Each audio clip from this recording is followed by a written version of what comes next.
Салам радиосунда жаңылыктар.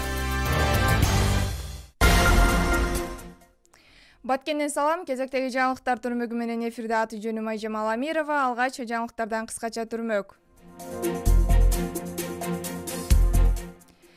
Элчилик кызматкерлери Тажикстанда камалган жарандардан кабар алды.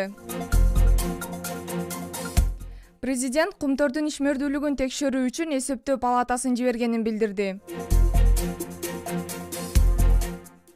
Баткенде улуттук оюндардын катышуучуларына 3,5 миллион сом байге коюлду. Элчилик кызматкерлери Тажикстанда камалган жарандардан кабар алды. Үстүбүздөгү жылдын 6-7 майында Кыргызстандын Тажикстандагы элчилигинин кызматкерлери Тажикстандын Вахтат, Душанбе шаарларында жана Яван районундагы жаза өтөө мекемелеринде жазасын өтөп жаткан Кыргызстандын 4 жараны менен жолугушуу өткөргөн. Бул тууралуу Кыргыз Республикасынын Тышкы иштер министрлигинин басма сөз кызматынан билдиришти. Иш сапардын жүрүшүндө элчиликтин кызматкерлери жазасын өтөп жаткан кыргыз жарандарынын кармоонун шарттары менен таанышкан. Кыргызстандын соттолгон жарандарына алардын мыйзамдуу укуктарын жана кызыкчылыктарын комплекстүү коргоо боюнча жүргүзүлүп жаткан иштер тууралуу маалымат берилген.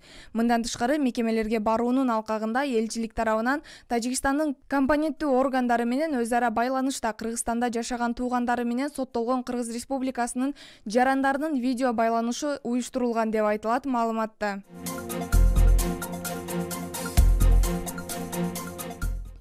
Президент кумтөрдүн ишмердүүлүгүн текшерүү үчүн эсептөө палатасын жибергенин билдирди. Президент Садыр Жапаров өзүнүн социалдык тармактагы баракчасында билдирүү калтырып, анда кумтөрдүн 1 жылдык каржылык жана башка ишмердүүлүгүн текшерүү үчүн эсептөө палатасын жибергенин жазды. Кумтөр алтын кенине 2021 жылдын 17 майында тышкы башкаруу кирген. Андан бери бир жол өтө текшерүү бүткөн соң болжол менен 2 айдан кийин жалпы элге маалымат берилет деп билдирүү калтырган.